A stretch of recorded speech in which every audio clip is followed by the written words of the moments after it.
আল্লাহ বলছেন কুল হুয়াল্লাযী আনশাআকুম ওয়া জাআলা লাকুমুস সামআ ওয়াল আবসারা ওয়াল আফইদাতা ক্বালীলাম মা তাশকুরুন। নবী হে, আপনি বলুন, তিনি সে সত্তা যিনি তোমাদেরকে সৃষ্টি করেছেন আর তোমাদেরকে দিয়েছেন শ্রবণ শক্তি, দৃষ্টি শক্তি আর চিন্তা শক্তি, কিন্তু খুব অল্প সংখ্যক লোকই তোমরা শুকরগুজার হও।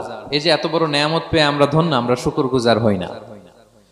তাহলে তিনটা ফ্যাকাল্টি বা তিনটা ক্যাপাসিটি বা তিনটা এবিলিটি যে আল্লাহ তাআলা আমাদেরকে বিশেষ নেয়ামত দিয়েছেন, সেই তিনটা নেয়ামতের কথা আল্লাহ বলেছেন। এক হচ্ছে হিয়ারিং, দুই হচ্ছে ভিশন, তিন হচ্ছে intellect. I repeat, hearing, vision, intellect, অর্থাৎ শ্রবণ শক্তি, এরপর তিনি দিয়েছেন আমাদেরকে দৃষ্টি শক্তি আর দিয়েছেন চিন্তা শক্তি বা বিচার বুদ্ধি। তো এই তিনটা নেয়ামতের মধ্যে থেকে সর্বশেষ যে নেয়ামতটা অর্থাৎ চিন্তা শক্তি বা বিচার বুদ্ধি, যে আল্লাহ তাআলা আমাদের মধ্যে বিবেক দিয়েছেন, বিচার বুদ্ধি দিয়েছেন, এই পয়েন্টটা নিয়ে আমি আজকে কিছু কথা আপনাদের সামনে উপস্থাপন করব ইনশাআল্লাহ বিইذنিল্লাহ। সম্মানিত সুধী, আমরা উই আর ইন্টেলেকচুয়াল বিং, আমরা হচ্ছে বুদ্ধিবৃত্তিক প্রাণী। অর্থাৎ আল্লাহ তাআলা আমাদেরকে ফ্রি উইল দিয়েছেন, আমাদেরকে ক্রিটিক্যালি থিঙ্কিং করার সুযোগ দিয়েছেন, বিচার বুদ্ধি বিবেক কমন সেন্সকে কাজে লাগানোর সুযোগ আল্লাহ তাআলা আমাদেরকে দিয়েছেন। এবং এজন্যই আল্লাহ তাআলা আমাদেরকে আশরাফুল মাখলুকাত বানিয়েছেন। আমাদের ফ্রি থিঙ্কিং করার সুযোগ আছে, আমাদের ইন্টেলেক্ট আছে, আমাদের ইন্টেলিজেন্স আছে, আমরা আমাদের সিদ্ধান্তগুলো নিজের মন মতো করে নিতে পারি। এজন্য আমরা হচ্ছে আশরাফুল মাখলুকাত। এজন্য আল্লাহ তাআলা ফেরেশতাদেরকে অর্ডার করেছেন যাতে তারা আমাদেরকে সেজদা দেয়। সুবহানাল্লাহ। এই সেজদাটা আবার ইবাদতের সেজদা ছিল না, এটা ছিল অনারারি সাজদা, সম্মানসূচক সাজদা। ইবাদতের সেজদায় লুটিয়ে পড়া যায় একজনের সামনে। আওয়াজ করে বলুন তো, তিনি কে? তো ফেরেশতারা যে সেজদাটা আমাদেরকে দিয়েছিল, এটা ছিল অনারারি সাজদা, সম্মানসূচক সাজদা। তো এই বিচার বুদ্ধি বিবেক বুদ্ধি এগুলোই আমাদেরকে পশু থেকে আলাদা করেছে। পশুর কিন্তু এই ইন্টেলেক্ট নাই, বিচার বুদ্ধির ক্ষমতাটা তাদের নাই, এজন্য পশু থেকে আমরা আলাদা। এবং চিন্তা আর বিবেককে খাটানোর জন্য আল্লাহ তাআলা মহামূল্যবান একটা অঙ্গ আল্লাহ তাআলা আমাদেরকে দিয়েছেন, সেটা হচ্ছে ব্রেইন, আমাদের মস্তিষ্ক। এটাকে কাজে লাগিয়ে, কমন সেন্স কাজে লাগিয়ে আমরা পৃথিবীতে সভ্যতার পর সভ্যতা নির্মাণ করেছি। পৃথিবীতে মানুষ ছাড়া অন্য কোনো প্রাণী কি এটা করতে পেরেছে? এটা মানুষ করেছে, কারণ আল্লাহ তাআলা মানুষকে এই চিন্তা শক্তি দিয়েছেন, বিচার বুদ্ধি দিয়েছেন এবং সফিস্টিকেটেড একটা ব্রেন দিয়েছেন। এটা কাজে লাগিয়ে আমরা অনেক বড় কাজ করে ফেলতে পারি। এবং আপনি শুনলে অবাক হবেন, আমাদের এই যে ছোট্ট ব্রেনটা, খুব বেশি না কিন্তু ওজন, একটা প্রাপ্তবয়স্ক মানুষের হিউম্যান ব্রেনের ওজন কত ধারণা আছে কারো? হ্যাঁ, কত? 3 pound, on an average 3 pound, মানে 1.5 কেজি। এই 1.5 কেজি ওজনের ব্রেন দিয়ে আমরা পৃথিবীতে এই সভ্যতাগুলো বিনির্মাণ করেছি। এবং আপনি শুনলে অবাক হবেন, আমাদের এই ব্রেইনের মেমোরি ক্যাপাসিটি, মেমোরি স্টোরেজ অনেক বেশি। বিজ্ঞানীরা গবেষণা করে ওনারা জানিয়েছেন যে আমাদের হিউম্যান ব্রেইনের মেমোরি হচ্ছে 2.5 পেটাবাইটস। আপনারা মেগাবাইটের নাম শুনেছেন, গিগাবাইটের নাম শুনেছেন, পেটাবাইট হয়তো অনেকে শুনেন না। পেটাবাইট আরো অনেক বেশি, অনেক বড়। তো 1 পেটাবাইটে হয় 1 মিলিয়ন গিগাবাইট। আই রিপিট, 1 পেটাবাইটে হয় 10 লক্ষ গিগাবাইট। তার মানে আমার আর আপনার যে হিউম্যান ব্রেইন, এই ব্রেইনের ক্যাপাসিটি হচ্ছে 25 লক্ষ গিগাবাইট। সুবহানাল্লাহ, এত আস্তে! 25 লাখ গিগাবাইট আমাদের ব্রেইনের মেমোরি বা স্টোরেজ। আচ্ছা বলেন, আপনাদের এই যে আইফোন মোবাইল, এটাতে মেমোরি কত? 256 জিবি ম্যাক্সিমাম, ম্যাক্স 256 জিবি। আচ্ছা গেল। এরপর আমাদের ল্যাপটপ গুলোতে মেমোরি স্টোরেজ কত ম্যাক্সিমাম? সাধারণত 500 জিবি, যারা খুব বেশি নেয় হয়তো 1000 জিবি, 1 টেরাবাইট, তাই না? এই তো।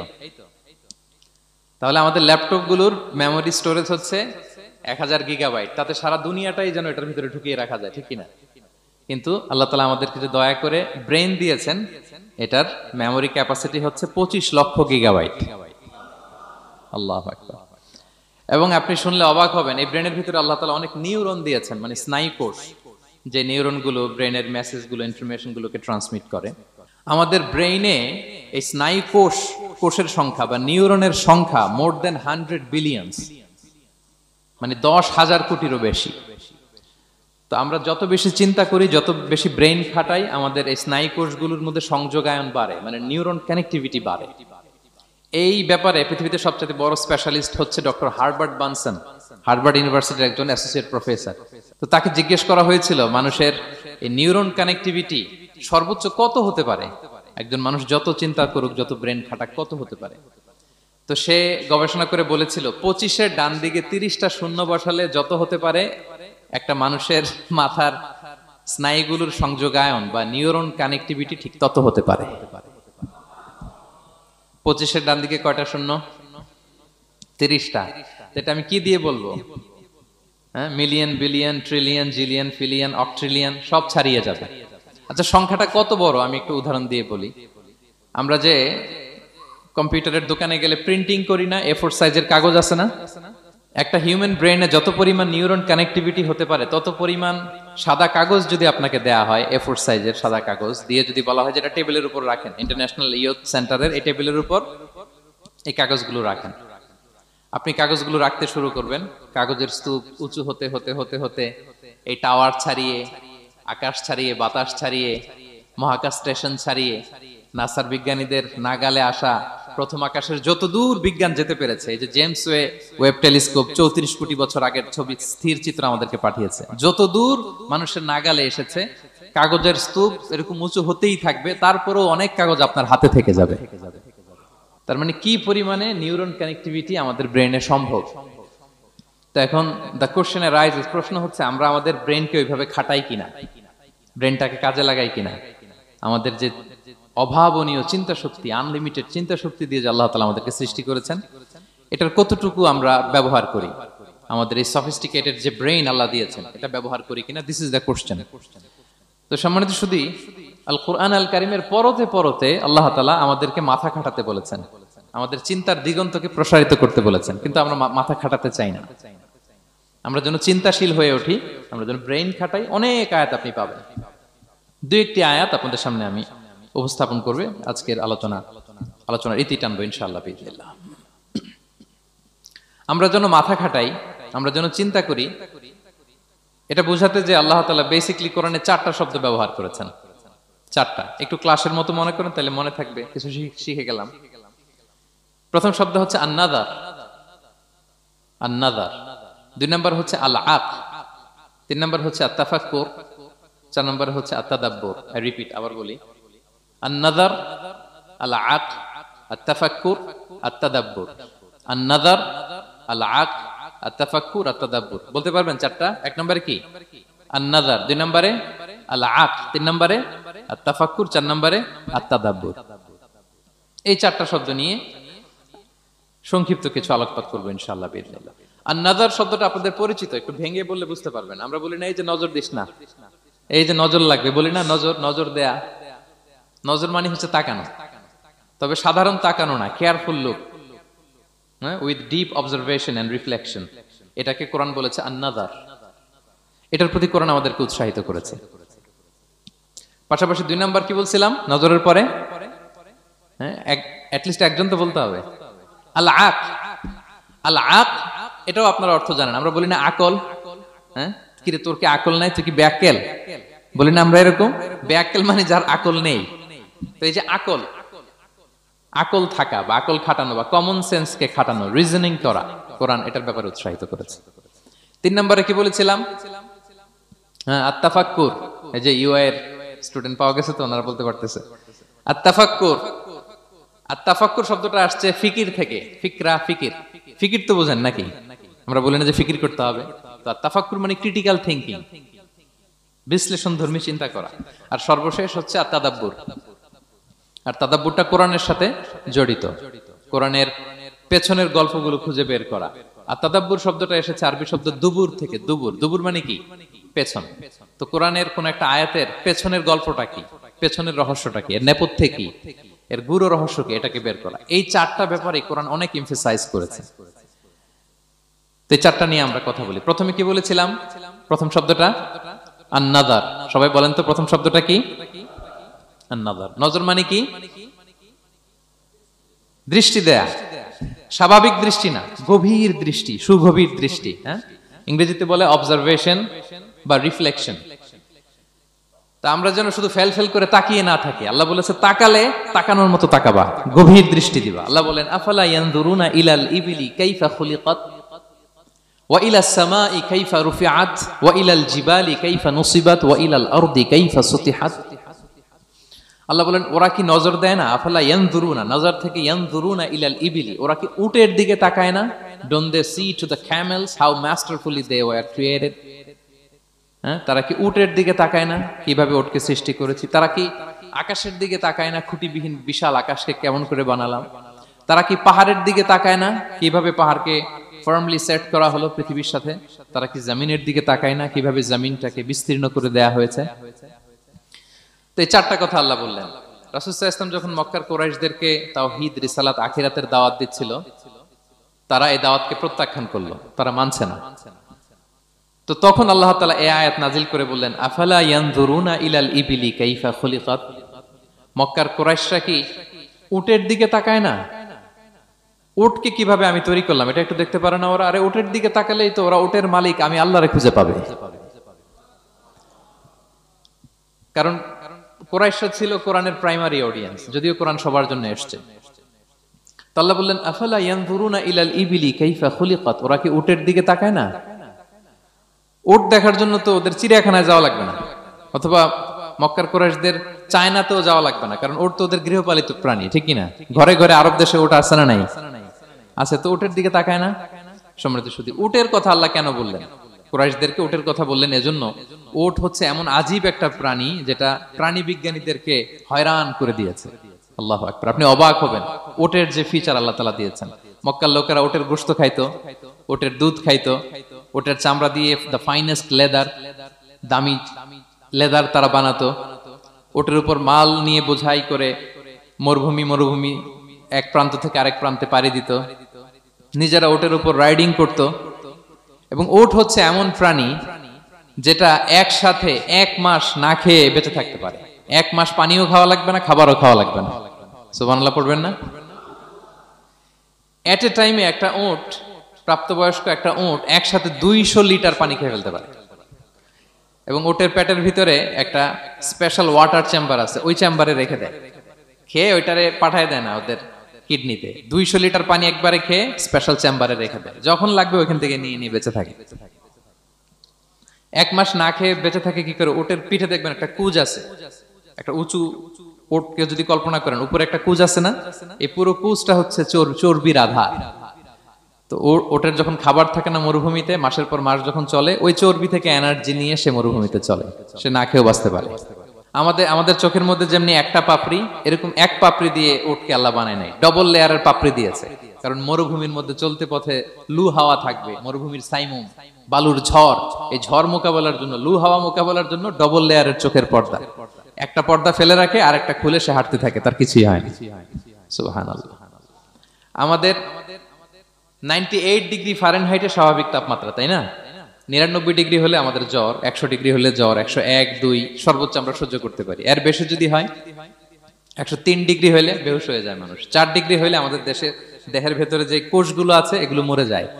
কিন্তু একটা উট মরুভূমির তাপমাত্রায় প্রতিদিন 104 ডিগ্রি 5 ডিগ্রি তাপমাত্রা সহ্য করে খুব স্বাভাবিক উট চলতে পারে, তার কিছুই হয় না। এবং মরুভূমির মধ্যে যে ক্যাকটাস আছে, গুলমলতা, বড় বড় কাঁটা জাতীয় গাছ, যেই কাঁটা পৃথিবীর কোনো প্রাণী খেতে পারবে না, কিন্তু একটা উট অনায়াসে খেয়ে ফেলতে পারে। উটের জিহ্বাকে এবং পাকস্থলীকে আল্লাহ এমন স্পেশালি মেড করেছেন, যত কাঁটা দিবেন খেয়ে সাবার, ওর কিছুই হয় না। সুবহানাল্লাহি বিহামদিহি। আল্লাহ বলে আফালা ইয়ানজুরুনা ইলাল ইবিলি কাইফা খুলিকাত, ওরা কি উটের দিকে তাকায় না? আরে উটকে নিয়ে গবেষণা করলেই তো উটের মালিককে খুঁজে পায় তারা। এরপর বললেন ওয়া ইলাস সামাই কাইফা রুফিআত, ওরা কি আকাশের দিকে তাকায় না কিভাবে খুঁটি ছাড়া আকাশকে আমি বানিয়েছি? আপনারা যখন বিমানে চড়েন তখন কি শুধু ভিডিও করতে থাকেন নাকি? মেঘের ভিডিও, আকাশের ভিডিও, তখন তাকাবেন আকাশের দিকে। সুবহানাল্লাহ, কিভাবে আল্লাহ আকাশকে তৈরি করেছেন। ওয়ালাকাদ যায়্যানা সামা আদ-দুনিয়া বিজিনাতিনিল কাওয়াকিব, আল্লাহ বলেন এই প্রথম আকাশটাকে আমি তারা দিয়ে সুশোভিত করেছি, বিশাল বিশাল তারা। এই যে আমরা সূর্য দেখি, এটা একটা তারা, পৃথিবীর চেয়ে 13 লক্ষ গুণ বড় এই সূর্য। কত গুণ বড়? বলে ফেললাম হুট করে মুখ দিয়ে, কিন্তু কল্পনা করতে পারতেছি। তার মানে 13 লক্ষটা পৃথিবী সূর্যের মধ্যে রাখার জায়গা আছে। তাই বলে মনে করেন না যে সূর্য অনেক বড় সাইজের তারা, ন। সূর্য এই মহাশূন্যের খুব ছোট্ট সাইজের একটা তারা। সূর্যের চেয়ে লক্ষ কোটি গুণ তারা আছে। যে সূর্য পৃথিবীর চেয়ে 13 লক্ষ গুণ বড়, ওই সূর্যের চেয়ে কোটি গুণ বড় তারা আছে। এরকম লক্ষ কোটি কোটি তারা নিয়ে আমাদের গ্যালাক্সি মিল্কি ওয়ে, এরকম কোটি কোটি গ্যালাক্সি আছে। সুবহানাল্লাহ। কোটি কোটি গ্যালাক্সি নিয়ে আমাদের এই প্রথম আকাশের মহাশূন্য। তার মানে পুরো প্রথম আকাশটাকে যদি একটা মানচিত্র দেয়া হয়, ওইখানে মাইক্রোস্কোপ দিয়ে পৃথিবীকে খুঁজে পাওয়া যাবে না। আই রিপিট, পুরো প্রথম আকাশটাকে যদি একটা বড় মানচিত্র বানানো হয়, আমরা যে পৃথিবীতে আছি মাইক্রোস্কোপ দিয়েও এটাকে খুঁজে পাওয়া যাবে না। এই বিশাল প্রথম আকাশের মহাশূন্য যখন শেষ, এরপরে হচ্ছে প্রথম আকাশের লেয়ার, তারপরে হচ্ছে দ্বিতীয় আকাশের মহাশূন্য, তারপরে দ্বিতীয় আকাশের লেয়ার। বিষ্ণু ইসলাম বলেন, দ্বিতীয় আকাশের তুলনায় প্রথম আকাশটা কত ছোট শোনো। সাহারা মরুভূমির মধ্যে যদি তোমার হাতের আংটি ছুঁড়ে ফেলে দাও, পুরো মরুভূমির তুলনায় তোমার হাতের আংটি যত ছোট, আল্লাহর দ্বিতীয় আসমানের তুলনায় প্রথম আসমানটা ঠিক তত ছোট। আবার তৃতীয় আসমানের তুলনায় দ্বিতীয় আসমানটা ঠিক ওই রকম। আবার চতুর্থ আসমানের তুলনায় তৃতীয় আসমানটা ওই রকম। এইভাবে 7 আসমান, এরপরে আল্লাহর কুরসি, মাউদাউল কাদামাইন, যেখানে আল্লাহ তার কুদরতি পা রাখেন। তো 7 আসমানটা যত বড়, পুরো সাহারা মরুভূমির মধ্যে আংটি ফেলে দিলে মরুভূমির তুলনায় আংটি যত ছোট, আল্লাহর কুরসির তুলনায় পুরো 7 আসমানটা ঠিক তত ছোট। কল্পনা করা যায়? এজন্য আল্লাহ বলেছেন, আফালা ইয়ানজুরুনা ইলাল ইবিলি কাইফা খুলিকাত। একটু ওট নিয়ে চিন্তা করতে পারো না? আকাশটা নিয়ে একটু ভাবতে পারো না? ওয়া ইলাল জিবালি কাইফা নুসিবাত। একটু পাহাড়ের দিকে তাকিয়ে একটু অবজারভেশন করা যায় না, রিফ্লেকশন? ও মক্কার লোকেরা, পাহাড় দেখার জন্য তো তোমাদের অন্য দেশে যাওয়া লাগবে না, তোমরা তো সারাউন্ডেড বাই মাউন্টেন্স, চারদিকে শুধু পাহাড়, পাহাড় আর পাহাড়। এই পৃথিবীর ভেতরে 7টা টেকটনিক প্লেট আছে। এই 7 tectonic plates creates the mountain range on earth. পৃথিবীর মধ্যে মাউন্টেন এভাবেই হয়েছে। বিগ ব্যাং এর মহাবিস্ফোরণের পরে এই প্লেটগুলো যখন কোলাপস করলো, মাঝখানের জায়গা উঁচু হয়ে গেল, দ্যাট ইজ মাউন্টেন। এটাই মাউন্টেন। আমেরিকার আলাস্কা একটা জায়গা আছে, পৃথিবীর সবচেয়ে বড় মাউন্টেন রেঞ্জ। এটা লম্বায় প্রায় 2000 কিলোমিটার লম্বা একটা পাহাড়। ইউরোপের সবচেয়ে বড় পাহাড় হচ্ছে আল্পস পর্বতমালা, ওটা লম্বায় 1200 কিলোমিটার। কল্পনা করতে পারেন, একটা পাহাড় 1200 কিলোমিটার লম্বা। আর সবচেয়ে উঁচু যে পর্বত শৃঙ্গ মাউন্ট এভারেস্ট 29,035 ফিট। আর মিটার দিয়ে চিন্তা করলে 8,850 মিটার। আল্লাহ পাহাড়কে কোরআনে বলেছেন, পেরেকের সাথে তুলনা দিয়েছেন। আল্লাহ তাআলা বলেছেন, ওয়াজআলনাল জিবালা আওতাদা। আমি এই পাহাড়গুলোকে, আল্পস পর্বতমালা, আলাস্কা পর্বতমালা, মাউন্ট এভারেস্ট, এগুলোকে পেরেকের মতো বানিয়েছি। কিসের মতো? আচ্ছা, যদি আমার কথা বুঝে থাকেন তাহলে উত্তর দেন। আমরা পেরেক যখন কাঠের মধ্যে ঠুকি, তখন পুরো পেরেকটা কাঠের ভিতরে ঢুকে যায় না? উপরে দেখা যায় কতটুকু? হাতুড়ি দিয়ে একটা পেরেক যখন আমি একটা কাঠের ভিতরে ঢুকাই দিলাম, ঠুকে দিলাম, এরপরে কি পুরা পেরেকটা দেখা যায়? আর কতটুকু দেখা যায়? সামান্য মাথাটা। তো পুরা পেরেক গেল কই? ভিতরে। তা আল্লাহ পাহাড়গুলোকে পেরেকের সাথে তুলনা করেছেন। তার মানে পাহাড় যতটুকু আপনি দেখেন, এটা পাহাড়ের মাথা, এর পুরো অংশটা মাটির ভিতরে। 29,035 ফিট মাউন্টেন, মাউন্ট এভারেস্ট যেটা, এটার কমপক্ষে 10 গুণ এটা মাটির ভিতরে আছে। আলাস্কা পর্বতমালা বাইরে যদ্দূর, 10 গুণ ভিতরে। আল্পস পর্বতমালা বাইরে যদ্দূর, 10 গুণ ভিতরে। তুর পাহাড় বাইরে যদ্দূর, 10 গুণ তার ভিতরে। আল্লাহু আকবার। এজন্য আল্লাহ বলেন, ওয়াইলাল জিবালি কাইফা নুসিবাত। ওরা কি পাহাড়ের দিকে তাকায় না? কিভাবে এই পাহাড়গুলোকে আমি তৈরি করেছি। আল্লাহ যখন এই পৃথিবী সৃষ্টি করলেন, পৃথিবীর মধ্যে ভাইব্রেশন হচ্ছিল, কাঁপাকাঁপি, কাঁপছিল পৃথিবী। আল্লাহ পৃথিবীর কাঁপাকাঁপি বন্ধ করার জন্য এই পেরেকের মতো পাহাড়গুলোকে পৃথিবীতে ঠুকে দিলেন, কাঁপাকাঁপি বন্ধ হয়ে গেল। এই দৃশ্য দেখে ফেরেশতারা বলে, ইয়া রাব হাল মিন খালকিকা আশাদ্দু আলাল জিবাল। আল্লাহ, পাহাড়ের এত শক্তি, পৃথিবী কাঁপতেছিল, পাহাড় আপনি ঠুকে দিলেন, পৃথিবীর কাঁপাকাঁপি বন্ধ হয়ে গেল। আপনার সৃষ্টির মধ্যে পাহাড়ের চেয়ে শক্তিশালী কিছু আছে? আল্লাহ বললেন আছে। সেটা কি? আল হাদিদ। আল্লাহ বললেন সেটা লোহা। কারণ লোহা দিয়ে পাহাড় কাটা যায়, ঠিক কিনা? লোহার কথা শুনে ফেরেশতারা অবাক। লোহা পাহাড়ের চেয়ে শক্তিশালী? ফেরেশতারা প্রশ্ন করলো, ইয়া রাব্বি হাল মিন খালকিকা আশাদ্দু মিনাল হাদিদ, তাহলে আপনার সৃষ্টির মধ্যে লোহার চেয়ে শক্তিশালী কিছু আছে? আল্লাহ বললেন আছে। কি সেটা? আন্নার, আগুন। কারণ আগুন লোহাকে কি করে? গলিয়ে ফেলে। ফেরেশতারা শুধু অবাকই হচ্ছে। ফেরেশতারা বলে আগুনের চেয়ে শক্তিশালী কিছু আছে? আল্লাহ বলে আছে, আলমা, পানি। কারণ আগুনে দাউ দাউ করে জ্বলে ওঠা আগুনের মধ্যে পানি দিলে আগুন অস্তিত্ব হারায়। ফেরেশতারা শুধু অবাকই হচ্ছে। তারা বলে তাহলে পানির চেয়ে শক্তিশালী কিছু আছে? আল্লাহ বলেন আছে। আর রিহ, বাতাস। কারণ বাতাস পানিকে একদিক থেকে আরেক দিকে নিয়ে যায়। জলের মধ্যে বায়ুর উচ্ছ্বাস লাগলে জলোচ্ছ্বাস তৈরি হয়, ঠিক কি না? ফেরেশতারা আবার অবাক হয়ে বলে তাহলে বাতাসের চেয়ে শক্তিশালী কিছু আছে? আল্লাহ বললেন আছে। সেটা কি? বলতেছে বনি আদম। ওই মানুষ শক্তিশালী যে গোপনে দান করে, এত গোপনে যে ডান হাত কি দান করলো, বা হাত সেটা টের পায় না। পড়েন সুবহানাল্লাহ। এই লম্বা হাদিস বলার বা বুঝানোর মূল উদ্দেশ্য হচ্ছে আল্লাহ পাহাড়কে সৃষ্টি করেছেন। ওয়া ইলাল জিবালি কাইফা নুসিবাত, পাহাড়কে আল্লাহ তাআলা জমিনের মধ্যে এভাবে সেট করেছেন। আল্লাহ বলে ওরা কি একটু পাহাড়ের দিকে তাকায় না, আকাশের দিকে তাকায় না? ওরা কি একটা উটের দিকে তাকায় না? ওয়া ইলাল আরদি কাইফা সুতিহাত, ওরা কি জমিনের দিকে তাকায় না, জমিনকে কিভাবে আমি বিস্তৃত করেছি? আমরা তো কত চমৎকার মাটি দেখি, তাই না? বীজ রোপণ করে দিলে কি উর্বর জমি, হ্যাঁ, ঘাস লতাপাতা ফলমূল হয়। আসলে পুরো পৃথিবীটাই কি এরকম নরম? না, অনেক স্তর আছে। এই ভূপৃষ্ঠের নিচে আপনি পাবেন পাললিক শিলার স্তর, রূপান্তরিত শিলার স্তর, আগ্নেয়গিরির শিলার স্তর। তার মানে পৃথিবীর ভেতরে দাউ দাউ করে আগুন জ্বলছে, এবং আগ্নেয়গিরির জ্বালামুখ ভেঙে যখন এই অগ্নুৎপাতের লাভা বের হয় তখন বোঝা যায় পৃথিবীর ভেতরে কেমন আগুন পাওয়া যায়, ঠিক কিনা? তাহলে প্রথম শব্দটা আমি কি বলেছিলাম? আন-নাযার, মনে আছে তো না? প্রথম শব্দটা কি? আল্লাহ বলে তারা কি নজর করে দেখে না কিভাবে আকাশ বানালাম, উট সৃষ্টি করলাম, কিভাবে জমিন বানালাম, কিভাবে পাহাড় বানালাম? তাহলে এই যে নজর বা অবজারভেশন, রিফ্লেকশন, এটার প্রতি আল্লাহ তাআলা আমাদেরকে উৎসাহিত করেছে। প্রথম পয়েন্ট ক্লিয়ার। মোট পয়েন্ট আলোচনা করব 4টা, বলেন তো কয়টা? একটা ক্লিয়ার। 2 নাম্বার কি ছিল দেখি কার মনে আছে কিনা? আল আকল, রাইট, কমন সেন্স, রিজনিং। আমরা যেন আমাদের কমন সেন্স খাটাই, কোরআনের পরতে পরতে আল্লাহ তাআলা আমাদেরকে উৎসাহিত করেছেন। এবং ইন্টারেস্টিংলি জাহান্নামীরা যখন জাহান্নামে যাবে তারা কি বলবে জানেন? সূরা মুলকে এসেছে, তারা বলবে ওয়াকালু লাউ কুননা নাসমাউ আও নাআকিলু মা কুননা ফি আসহাবিস সাঈর। তারা বলবে হায় রে, নবীদের কথা যদি মানতাম আর যদি একটু কমন সেন্স খাটাইতাম তাহলে তো জাহান্নামে আসা লাগতো না। ওই দিনের এই আফসোসে কোনো কাজ হবে? প্রিয় ভাইরা, ওই দিন যত আফসোস করেন কোনো কাজ হবে? তাহলে জাহান্নামীরাও আফসোস করবে হায় রে, একটু যদি আকল খাটাইতাম তাইলে আজকে আর জাহান্নামের আগুনে পোড়া লাগে না। নবীদের কথা যদি শুনতাম আর যদি আকল খাটাতাম, কি খাটাতাম, তাইলে আজকের এই কঠিন অবস্থা আমাদের পড়া লাগতো না। কোরআনের বিভিন্ন আয়াত আল্লাহ তাআলা আমাদেরকে বলেছেন আফালা তাআকিলুন, তোমরা কি আকল খাটাবা না? এই যে দামি কমন সেন্স দিলাম, একটু বুদ্ধি কি খাটাবা না, আকল খাটাবা না তোমরা? এবং কোরআনের একটি আয়াতে আল্লাহ তাআলা বিভিন্ন কসমিক সিম্বলস, ন্যাচারাল ফেনোমেনা, এগুলো উল্লেখ করে সবশেষে তিনি বলেছেন লা আয়াতিন লিকাউমি ইয়াকিলুন, নিশ্চয়ই এগুলোর মধ্যে নিদর্শন রয়েছে, সাইন রয়েছে। কাদের জন্য? লিকাউমি ইয়াকিলুন, যারা আকলবান, যারা কমন সেন্স খাটায়।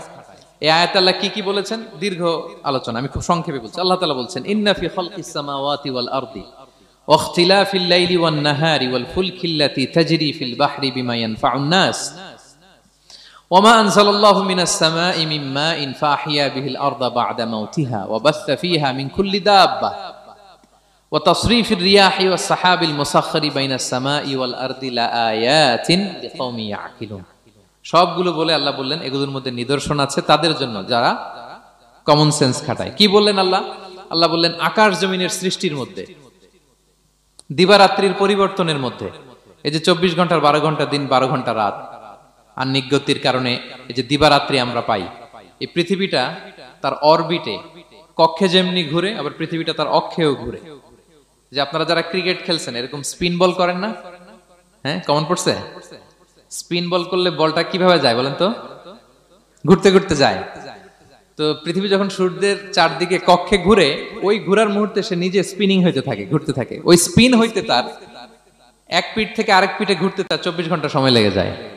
ওইটার কারণে দিবারাত্রি হয়। 12 ঘন্টায় আমরা দিন পাই, 12 ঘন্টায় আমরা রাত পাই। আল্লাহ বলেন এই দিবারাত্রির পরিবর্তনের মধ্যে নিদর্শন আছে।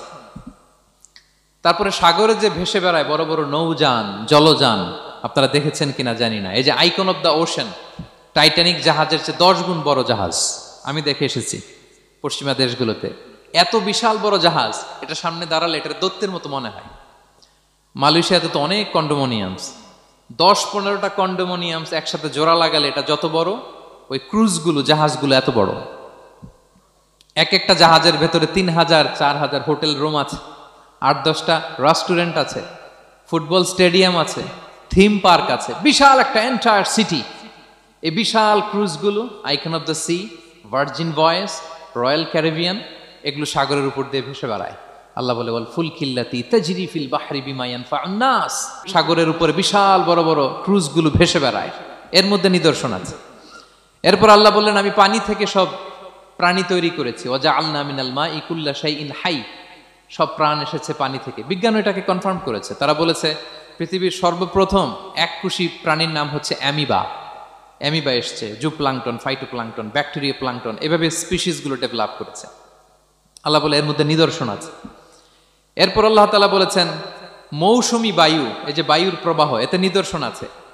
আর আকাশ জমিনের মাঝখানে যে মেঘমালাগুলো ভেসে বেড়ায়, এই সবগুলোর ভেতরে নিদর্শন আছে। কাদের জন্য? আল্লাহ বলেন লা আয়াতিন লিকাউমি ইয়াকিলুন, তাদের জন্য যারা আকল খাটায়, যারা কমন সেন্স খাটায়। সুবহানাল্লাহ পড়বেন না?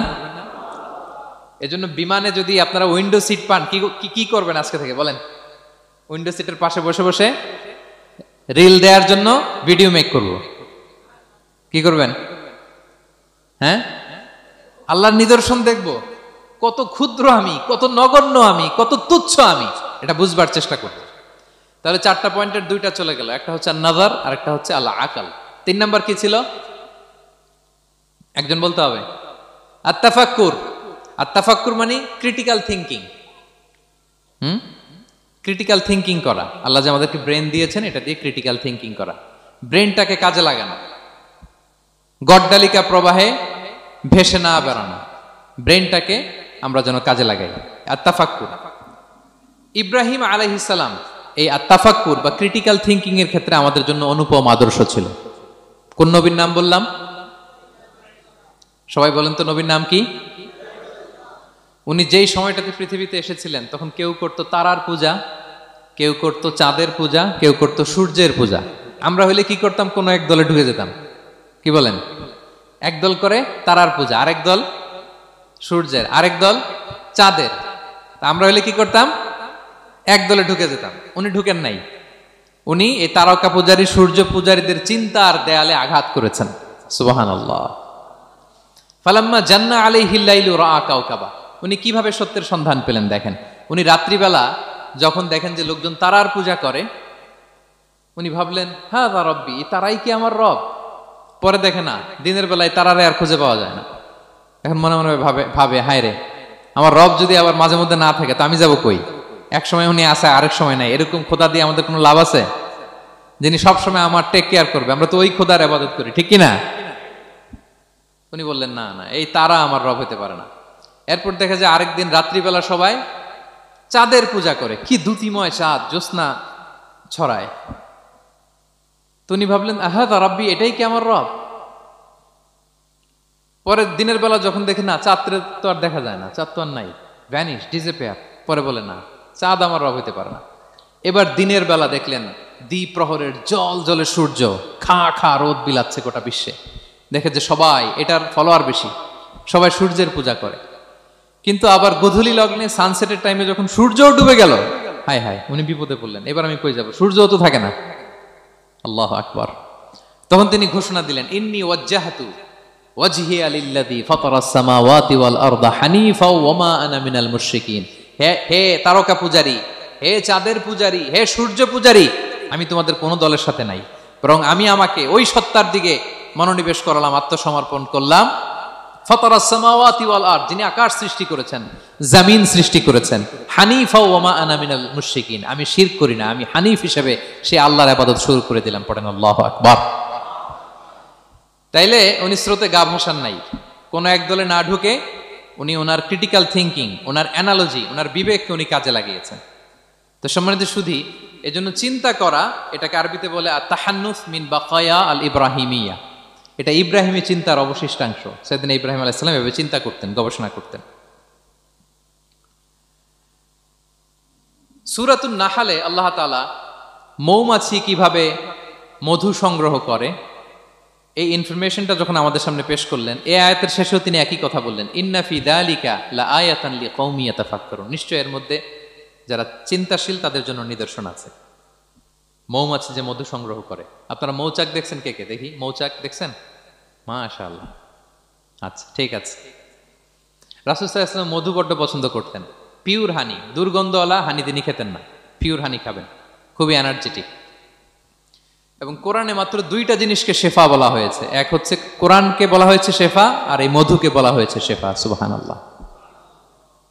আল্লাহ তাআলা বললেন, ওয়া আওহা রাব্বুকা ইলান নাহলি আনিত্তাখিযি মিনাল জিবালি বুয়ুতা ওয়া মিনাশ শাজারি ওয়া মিম্মা ইয়ারিশুন। আল্লাহ তাআলা মৌমাছিকে শিখাই দিলেন কিভাবে মৌচাক বাঁধতে হবে। এবং আল্লাহ বললেন, ইত্তাখিযি মিনাল জিবালি বুয়ুতা, তোমরা পাহাড়ে মৌচাক বাঁধো, ওয়া মিনাশ শাজার, গাছের মগ ডালে বাঁধো, অথবা উঁচু মাচার উপরে বাঁধো, যাতে গ্রামের ছোট্ট ছেলেরা ঢিল মারতে না পারে। মৌচাক যারা দেখছেন, এটা কি নিচু নিচু জায়গায় মৌমাছির মৌচাক হয় না, উঁচু একেবারে মগ ডালে। এটা মৌমাছিরা শিখাই দিছে কে? হ্যাঁ, কে শিখিয়েছে? আল্লাহ সুবহানাহু ওয়া তাআলা মৌমাছিকে শিখিয়ে দিয়েছে। যারা আরবি বোঝেন তারা বুঝতে পারবেন, ইত্তাখিদি এটা ফেমিনিন জেন্ডার। তার মানে আল্লাহ যা অর্ডার করেছেন এটা পুরুষ মৌমাছিকে অর্ডার করেন নাই, নারী মৌমাছিকে। তো গবেষণায় দেখা গিয়েছে পুরো মৌচাকের বাসাটাকে এখানে যে লিডারশিপ বহন করে এটা কোনো পুরুষ মৌমাছি না, এটা নারী মৌমাছি। সুবহানাল্লাহ। এবং 3 ধরনের মৌমাছি থাকে, একটা হচ্ছে কুইন বি, রানী মৌমাছি, আর একটা হচ্ছে মেল বি, এরা বংশ বিস্তার করে, আর একটা হচ্ছে ওয়ার্কার বি, এরা এই মধু আনা নেওয়া করে। তা আল্লাহ এদেরকে বললেন, কুলি মিন কুল্লি সামারাত, এই মৌমাছি তোমরা আশেপাশের সব সুন্দর সুন্দর ফুল থেকে, ফল থেকে, ফ্লাওয়ার নেকটারস, পুষ্প রস সংগ্রহ করে নিয়ে আসো। মধু এত স্বাস্থ্যকর, হেলদি ডায়েট কেন? কারণ আশেপাশের গাছের মধ্যে এখানে আপনার ভেষজ গাছ আছে, ঔষধি গাছ আছে, বনাজি গাছ আছে, ঠিক কিনা? তো মৌমাছিগুলো সেখান থেকে ফ্লাওয়ার নেকটারস, পুষ্প রস সংগ্রহ করে আবার চলে আসে। এবং আল্লাহ বললেন, ফাসলুকি সুবুলা রব্বিকি যুলুলা, পথ ভুলে যাও না, যেই পথে গেছো ওই পথে ফিরে আসো। একটা মৌমাছি মৌচাক থেকে প্রায় 10 কিলোমিটার দূরেও অনেক সময় চলে যায়, আবার 10 কিলোমিটার পথ চিনে আবার মৌচাকে এটার ফিরায় আনে কে? এই পুরো মেকানিজমটা নিয়ে গবেষণা করে অস্ট্রিয়ান একজন সায়েন্টিস্ট, তার নাম হচ্ছে কার্ল ব্রনফেশ, সে একটা বই লিখেছে, দ্য ডান্সিং বিজ, এবং এই বই লিখে সে নোবেল লরেট হয়েছে, নোবেল প্রাইজ পেয়েছে।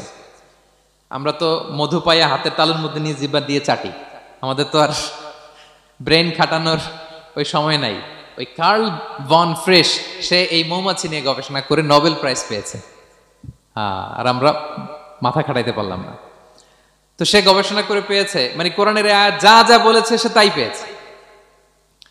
মৌমাছি ওখান থেকে ফুলের পুষ্পরস, ফ্লাওয়ার নেকটারস এনেই কিন্তু মৌচাকে রাখে না, ওইটারে সে খেয়ে ফেলে। এবং সে গবেষণা করে পেয়েছে এক একটা মৌমাছির 2টা স্টোমাক, 2টা পাকস্থলী।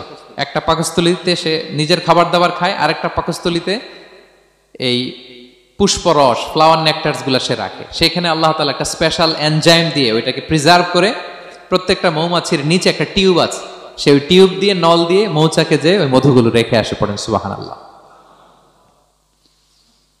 এবং এই মধুর ভেতরে আল্লাহ তাআলা ন্যাচারাল অ্যান্টিসেপটিক রেখেছেন, এটার নাম প্রপোলিস। দ্বিতীয় বিশ্বযুদ্ধে রাশিয়ান সোলজাররা তারা আহত হলে তারা অ্যান্টিসেপটিক কিনে লাগাতো না, তারা মধু লাগায় দিত, আর আহত সোলজার তারা মুহূর্তে সুস্থ হয়ে যেত। যাদের বাতের ব্যথা আছে, বাতের ব্যথা আছে না অনেক মুরব্বীদের, ওই বাতের ব্যথার মধ্যে যদি মৌমাছির হুল ফুটাই দিতে পারেন, একদিনের মধ্যে বাতের ব্যথা ভালো হয়ে যাবে। সাময়িক হয়তো ব্যথা পাবে, মৌমাছি যখন কামড় দেয় ব্যথা লাগে না, নাকি আরাম লাগে? কামড় খাইছেন মৌমাছির কখনো? হ্যাঁ।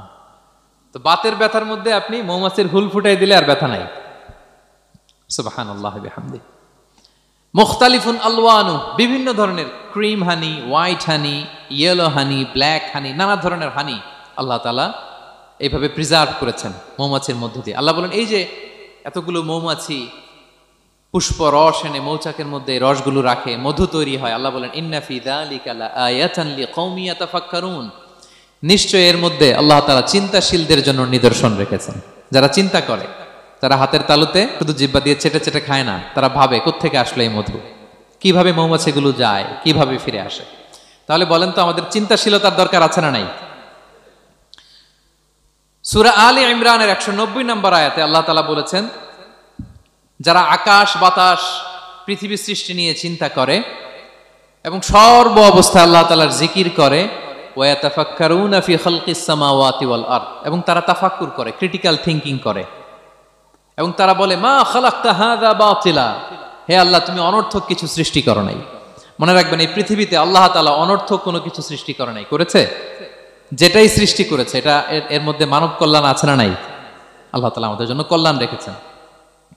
এবং এই আয়াত যখন নাজিল হল, বিষ্ণু ঈসা ইসলাম বললেন, ওয়াইলুন লিমান কারাআহা ওয়া লাম ইয়াতাফাক্কার ফিহা, ধ্বংস তাদের জন্য যারা এই আয়াত তেলাওয়াত করে কিন্তু এই আয়াত নিয়ে চিন্তা করে না, গবেষণা করে না।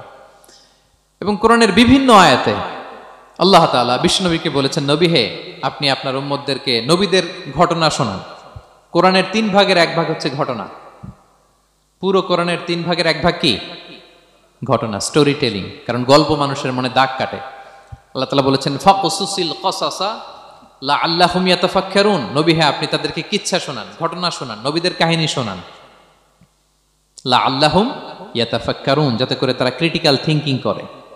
তারা লূত আলাইহিস সালামের কওমের ঘটনা যখন শুনে যে আল্লাহ তাআলা আপসাইড ডাউন করে দিয়েছিলেন, তারা যখন কওমে আদের ঘটনা শুনে, কওমে সামুদের ঘটনা শুনে, তারা যেন চিন্তাশীল হয়।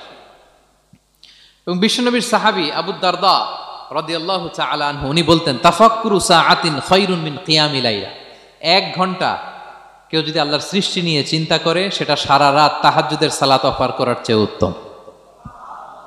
আমরা অনেকে মনে করি শুধু তাসবিহ পড়াই ইবাদত, জিকির করাই ইবাদত, শুধু কোরআন তেলাওয়াতই মনে হয় ইবাদত, শুধু কিয়ামুল লাইল করা ইবাদত। কিন্তু বিশ্বনবীর সাহাবী যিনি ইসলাম আমাদের চেয়ে ঢের বেশি বুঝেছেন, তিনি বলেন আল্লাহর এই সৃষ্টি শৈলী, এই সৃষ্টি নৈপুণ্য নিয়ে 1 ঘন্টা চিন্তা করা, ক্রিটিক্যাল থিংকিং করা, সারা রাত নফল তাহাজ্জুদের চেয়েও সেরা।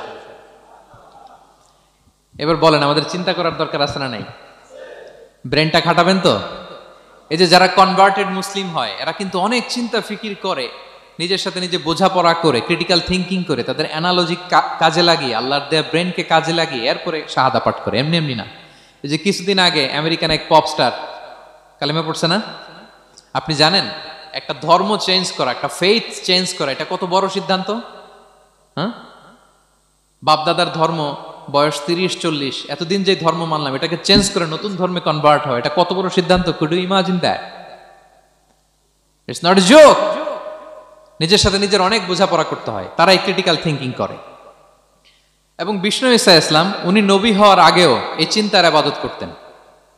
তিনি হেরা গুহায় চলে যেতেন, কাবা থেকে 6 কিলোমিটার উত্তরে, 634 মিটার উঁচু, যা বলে নূরের উপরে একটা কেইভ আছে, গুহা, এটার নাম হচ্ছে গারে হেরা। ওখানে বসে বসে তিনি এই চিন্তা করতেন। তার মানে নবী হওয়ার আগে বিশ্বনবীর ইবাদত ছিল চিন্তার ইবাদত।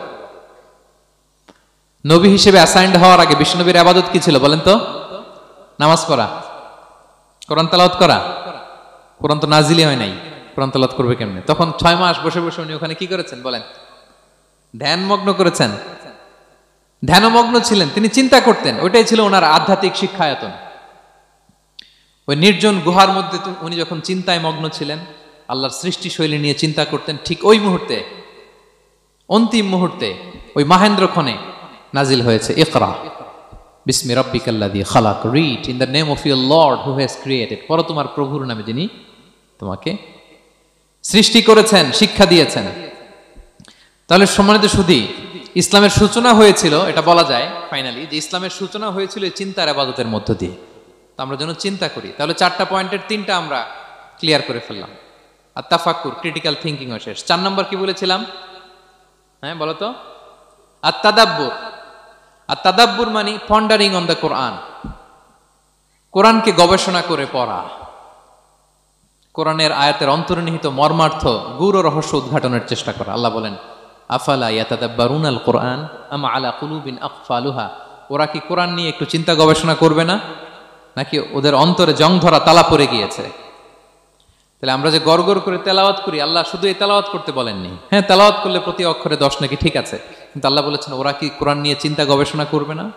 আফালা ইয়াতাদাব্বারুনাল কুরআন, কোরআন তো এসেছে গোটা বিশ্বকে কাঁপিয়ে দিতে, হিস্ট্রিকে বদলে দিতে কোরআন এসেছে। মা আনজালনা আলাইকাল কুরআন লিতাশকা, নবী হে হতভাগা জাতি হিসেবে পৃথিবীতে থেকে যাবেন এজন্য কোরআন পাঠাই নাই। এটা পৃথিবীর পুরো হিস্ট্রিকে চেঞ্জ করে দিবে। তাদাব্বুরুল কোরআন, আর তাদাব্বুর শব্দটা এসেছে দুবুর থেকে, দুবুর মানে পেছন। আল্লাহ বলেছেন প্রতিটা আয়াত পড়ার সময় এর পেছনের নেপথ্যের গল্পটা কি এটাকে খুঁজে বের করো। আপনি যত বড় মুফাসসির হন, কোরআনের আয়াত আপনি যত পড়বেন প্রতিদিন নিত্য নতুন নতুন নতুন তথ্য আপনি পাবেন।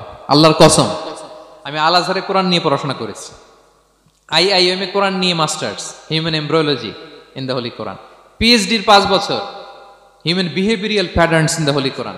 এখনো তো তাফসির করে যাই, প্রতিদিন কোরআন স্টাডি করি, একটা আয়াত যত পড়ি প্রত্যেক স্টাডিতে নতুন নতুন ইনফরমেশন আমার মাথায় চলে আসে। শুধু আমার মাথা না, পৃথিবীর যত বড় মুফাসসির হোক তিনি, যত পড়বে কোরআন, যত রিভাইজ করবে, যত রিসার্চ করবে, প্রত্যেক রিভিশনে সে নতুন নতুন তথ্য পাবে। এজন্য আল্লাহ বলেন আফালা ইয়াতাদাব্বারুনাল কুরআন, ওরা কি কোরআন নিয়ে একটু চিন্তা গবেষণা করবে না, নাকি ওদের অন্তরে তালা, জং ধরা তালা লেগেছে? তো সম্মানিত সুধী, আসুন এই কোরআন নাজিলের মাসে আমাদের জং ধরা তালাটাকে আনলক করার জন্য আমরা কোরআনকে with vast concentration, with deep analysis and critical thinking নিয়ে যেন পড়ি। প্রতিটা আয়াত পড়ার সময় এর পেছনের গল্পটা কি, কোন প্রেক্ষাপটে নাজিল হলো, বর্তমান সময়ের সাথে কিভাবে এটাকে অ্যাটাচ করা যায়, এটার অন্তর্নিহিত গূঢ় রহস্যটা কি, এই গূঢ় রহস্য উদ্ঘাটনের কথা, কোরআন নিয়ে গবেষণার কথা এবং চিন্তার কথা বারবার কোরআন আমাদেরকে বলেছে।